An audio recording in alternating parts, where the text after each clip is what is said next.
स्वागत है दोस्तों। अब तक हम सभी ने पिछली 10 क्लासेस में हिंदी साहित्य के इतिहास के अंतर्गत आधुनिक काल के हिस्से को कवर किया, जो कि आचार्य रामचंद्र शुक्ल जी की पुस्तक पर आधारित था। आज से हमारी ये क्लास हिंदी साहित्य के इतिहास के अंतर्गत भक्तिकाल पर शुरू होने जा रही है ये श्रृंखला। तो लगातार चैनल से बने रहें, चैनल को सब्सक्राइब कर लें ताकि भक्तिकाल के विषय में बच्चन सिंह शुक्ल जी की जो भी धारणाएं हैं वो सारी चीज़ें हम अध्ययन करें बेहतर तरीके से। हमारे व्हाट्सएप और टेलीग्राम ग्रुप का लिंक भी आपको डिस्क्रिप्शन बॉक्स में मिल जाएगा, ज्वाइन कर लें ताकि सूचनाएं समय पर मिलती रहें। तो देखते हैं भक्तिकाल के उद्भव के विषय में, भक्तिकाल की जो मान्यताएं हैं, जो उसका प्रभाव रहा है मध्यकाल में, उन सारे तथ्यों के विषय में, ताकि जब भी भक्तिकाल के परिचय के विषय में कोई प्रश्न पूछ लिया जाए लिखित रूप में भी या उसके स्वरूप के रूप में भी, तो आप कुछ महत्वपूर्ण पॉइंट्स बता सकें महत्वपूर्ण इतिहासकारों के माध्यम से। तो बच्चन सिंह के पुस्तक के तथ्यों के आधार पर देखते हैं आगे हम कि बच्चन सिंह ने लिखा कि यह पहला भारतीय नवजागरण था जो कश्मीर से कन्याकुमारी और गुजरात से असम तक फैला हुआ था। तो ध्यान देंगे, यानी पूरे भारतीय परिदृश्य पर इस भक्तिकाल के आंदोलन का, भक्ति आंदोलन का प्रभाव छाया हुआ था। और बच्चन सिंह ने उसकी सीमा बताई, कश्मीर से कन्याकुमारी और गुजरात से असम तक। वे आगे लिखते हैं कि भक्ति आंदोलन इतना व्यापक, गहरा और लोकोन्मुखी और प्रभावशाली था कि इसे देखकर किसी का आश्चर्यचकित हो जाना अस्वाभाविक नहीं है। ये बच्चन सिंह इस आंदोलन के विषय में, इसके महत्व और प्रभाव के विषय में वे लिख रहे हैं। इसके साथ वे यह भी याद दिलाना चाहते हैं कि ध्यान रखें कि सारे देश में इसका प्रसार एक सा नहीं हुआ था, कहीं पहले हुआ तो कहीं बाद में हुआ। अपनी अपनी जो उनकी ऐतिहासिक परिस्थितियां थी पूरे क्षेत्रों की, उनके कारण कहीं यह 6वीं 7वीं शताब्दी में फैला तो कहीं 12वीं और 13वीं शताब्दी में फैला, कहीं 15वीं शताब्दी में। तो देश के अन्य अंचलों की अपेक्षा हिंदी भाषाभाषी प्रदेश का जो भक्ति आंदोलन था वह अपने वैविध्य और अंतर्विरोधों में काफ़ी जटिल और नाना रूपात्मक था। बहुत सारे रूप दिखाई पड़े हिंदी प्रदेशों के भीतर, जो ये नवजागरण और भक्ति आंदोलन की का स्वरूप दिखाई पड़ता है उसमें। बच्चन जी लिख रहे हैं कि संस्कृत और अपभ्रंश का पल्ला छोड़कर भक्तों ने देश भाषा में लिखना आरंभ कर दिया। भक्तों का सबसे पहला जो उद्देश्य था वो ये कि साहित्य को, भक्ति को जन सामान्य की भाषा में लिखा जाए, प्रस्तुत किया जाए, उसका प्रचार किया जाए, ताकि जो देश की अनपढ़ जनता है, जो अशिक्षित समाज है, जो वेदों का अध्ययन अध्यापन नहीं कर सकता, संस्कृत भाषा नहीं जानता, अपभ्रंश बोली से अलग हो रहा है, वो जन सामान्य भक्ति आंदोलन से जुड़ सके, उसे ग्रहण कर सके, उसके मूल्यों को अपने भीतर स्थापित कर सके। तो इसलिए संस्कृत और अपभ्रंश का पल्ला छोड़कर भक्तों ने देश भाषा में लिखना आरंभ किया। अब हिंदी प्रदेशों से अलग अगर बात करें तो बच्चन जी ने लिखा कि बंगला, गुजराती, मराठी और तमिल, इस तरह की जो जातियों का उद्भव हुआ भक्ति आंदोलन में, उन सभी ने एक व्यापक रूप ग्रहण किया। और उसमें भी तमिलों की जो भौगोलिक स्थिति के बारे में उन्होंने कहा कि हम जो मैदानी क्षेत्र के हिंदी प्रदेश के लोग हैं, उनसे तमिलों की जो भौगोलिक स्थिति भी भिन्न थी, वहाँ की अपनी समस्याएं भी थी भक्ति आंदोलन के प्रसार के लिए। तो बच्चन जी लिख रहे हैं कि वहाँ बड़े केंद्रीय राज्य की स्थापना के लिए अवकाश नहीं था, लेकिन उनके शोषण का जो स्थान ब्राह्मण धर्म ने ले रखा था, उसे खत्म करना तमिल भक्ति आंदोलन का एक उद्देश्य रहा। वहाँ शूद्रों की जो दशा थी वो अत्यंत शोचनीय थी। व्यापार की दृष्टि से यह प्रदेश समृद्ध था और अलवार संत जो थे, अलवारों में छोटे छोटे व्यवसायी भी थे। तमिलों का भक्ति आंदोलन ब्राह्मण धर्म की प्रभुसत्ता के खिलाफ खड़ा हुआ।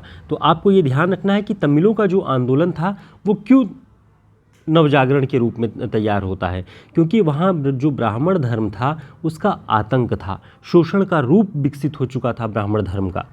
तो उसके विरोध में तमिलों का जो भक्ति आंदोलन अलवारों ने शुरू किया वो खड़ा होता है।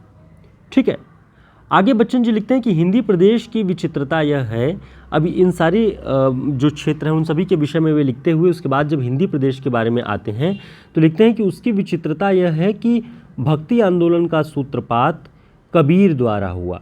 देखिए बच्चन जी लिख रहे हैं कि भक्ति आंदोलन का सूत्रपात हिंदी प्रदेश में कबीर के द्वारा हुआ, ऐसे मुसलमान के द्वारा जो वेद नहीं मानता, जो वेद नहीं मानता तो नहीं मानता, किताब को भी नहीं मानता, किताब जो इस्लामी मूल्य हैं उनको भी नहीं मानता। इस अमोघ नकार को लेकर चलने वाला आंदोलन हिंदी देश में ही चल सकता था, हिंदी प्रदेश में ही चल सकता था। तो रामानंद से भक्ति का उद्भव माना जाता है और दक्षिण से माना जाता है, लेकिन हिंदी प्रदेश में कबीर को बच्चन जी ने बताया कि कबीर के द्वारा ही भक्ति आंदोलन का सूत्रपात हुआ है। तो इसे आपको ध्यान रखना है।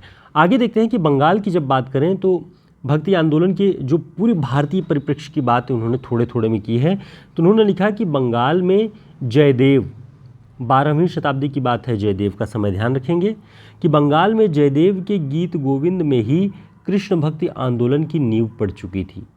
चंडीदास के गीत भी सूर के पहले के हैं।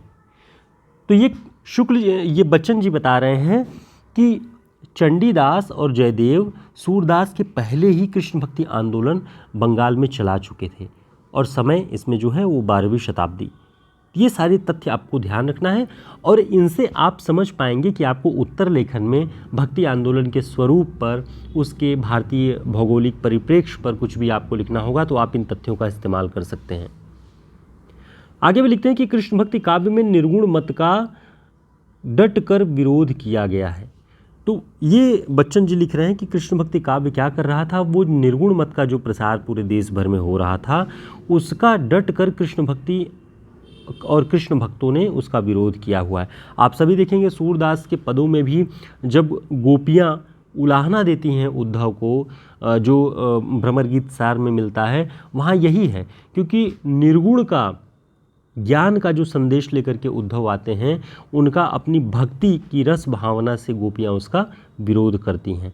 तो कहीं ना कहीं वहाँ पर भी निर्गुण मत का विरोध दिखाई पड़ता है। इसलिए बच्चन जी ने लिखा कि कृष्ण भक्तों ने और कृष्ण भक्ति काव्य में निर्गुण मत का डटकर विरोध किया गया है।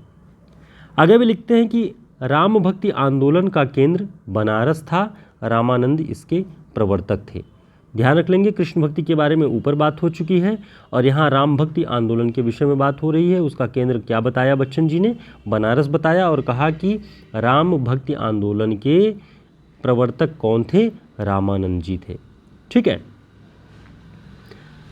बच्चन जी लिख रहे हैं कि सामाजिक दृष्टि से देखने पर कबीर आदि संतों और सूफियों के भक्ति आंदोलन को प्रतिवादात्मक, प्रोटेस्टेंट और कृष्ण भक्ति, राम भक्ति आंदोलनों को प्रतिरोधात्मक या यथास्थिति वादात्मक, रेजिस्टेंट कहा गया। ठीक है। तो जो सूफी और कबीर लोग लिख रहे थे वो प्रतिवादात्मक था और जो राम भक्ति और कृष्ण भक्ति आंदोलन के कवि लिख रहे थे वो प्रतिरोधात्मक या यथास्थितिवादात्मक था। ये बच्चन जी लिख रहे हैं इन दोनों आंदोलनों के विषय में। तो आपको ये ध्यान रखना चाहिए किसके विषय में क्या कह रहे हैं। आगे देखते हैं सूफी काव्य के विषय में उन्होंने क्या कहा है। बच्चन जी ने लिखा कि हिंदी सूफी काव्य की जो शैली थी वह तो मसनवी है, पर भाषा, छंद विधान, काव्य रूढ़ियाँ, कहानियाँ सब भारतीय हैं। यानी जो हिंदी में सूफी काव्य लिखा गया उसकी शैली क्या है? मसनवी है, आपको ध्यान रखना है। लेकिन बाकी सारी चीज़ें, छंद कैसे हैं, भाषा कैसी है, काव्य की रूढ़ियाँ क्या हैं और यहाँ तक कि कहानियाँ किन की कही गई हैं, वो सब की सब भारतीय हैं। ठीक है। आगे भी लिखते हैं कि हिंदी सूफी काव्य की मूलभूत विशेषता इसमें निहित है कि वे पूर्णतः भारतीय हैं। उन्हें यहाँ की धरती, ऋतुओं, पहाड़ों, समुद्रों और मनुष्यों से गहरा प्रेम है। तो जो सूफी काव्य है मसनवी शैली में लिखा जरूर गया है, लेकिन भारतीय परिप्रेक्ष्य पूरी तरह से उसमें समाहित है, क्योंकि भारत की धरती, भारत की ऋतुएं, आप जैसी का पद्मावत पढ़िए, उसमें ऋतु वर्णन जो है वो भारत का है। आषाढ़, सावन, भादों, क्वार, कार्तिक, सारे महीनों पर उन्होंने जो विस्तृत परिचय अपने काव्य के माध्यम से दिया, उस प्रबंध काव्य के माध्यम से दिया, वो अतुलनीय है। आप उसे पढ़ेंगे तो भारत के ऋतुओं को बहुत अच्छे से समझ जाएंगे।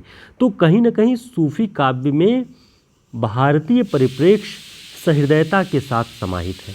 तो ये बच्चन जी भक्ति आंदोलन के एक प्रारंभिक परिचय के रूप में लिख रहे हैं, जिससे आप समझ जाएंगे कि भक्तों ने भाषा कहाँ से इस्तेमाल की, संस्कृत और अपभ्रंश को छोड़ के देश भाषा का इस्तेमाल किया और पूरे भारतीय परिप्रेक्ष्य में इनके विचार प्रसारित हो रहे थे। अलग अलग शाखाएं, कृष्ण भक्ति शाखा, राम भक्ति शाखा, निर्गुण जो भक्ति शाखा थी, अलवारों की शाखा दक्षिण में थी ही, अलग अलग समय में, लेकिन 5वीं 6वीं शताब्दी से लेकर के 15वीं शताब्दी तक भक्ति आंदोलन पूरे भारतीय परिप्रेक्ष्य में दिखाई पड़ता है। तो उम्मीद है एक छोटा सा परिचय भक्ति आंदोलन का आप कभी भी लिखित परीक्षा LT, GIC और GDC के लिए तैयार करेंगे तो उसमें ये तथ्य आपके लिए काफ़ी हेल्पफुल होंगे और इन्हें लिख करके आप अपने उत्तर को बेहतर ढंग से प्रकट कर सकते हैं, व्यक्त कर सकते हैं। और इस तरह के सभी नोट्स आपको हमारे हिंदी साहित्य के शॉर्ट नोट्स और रचनाओं पर आधारित जो हमारा ये UPSC का नोट्स है, इन सभी में मिल जाएगा। इन्हें पढ़ के आप लिखित परीक्षा का अभ्यास बेहतर ढंग से कर सकते हैं और प्रारंभिक परीक्षा के लिए हिंदी साहित्य का शॉर्ट नोट्स बेस्ट है। साथ ही ये कॉम्बिनेशन जो है, इसमें हिंदी साहित्य का शॉर्ट नोट्स और 1000 वस्तुनिष्ठ प्रश्न जो हमने टेस्ट सीरीज चलाई हुई थी उसका कलेक्शन है, तो इसे आप अपने पास रख के इससे अध्ययन कर सकते हैं, प्रैक्टिस कर सकते हैं और चुनिंदा और बहुत ही महत्वपूर्ण प्रश्नों का पूरा संग्रह है। फिर मिलते हैं एक नई क्लास में और आगे की सभी क्लासेस भक्ति काल पर आधारित होंगी। हम 8 से 10 क्लासेस के अंतर जो भी पढ़ेंगे उसके अंतर्गत वो सब का सब भक्ति काल पर आधारित होगा, बच्चन जी और शुक्ल जी की पुस्तक के आधार पर। नमस्कार, शुभकामनाएं।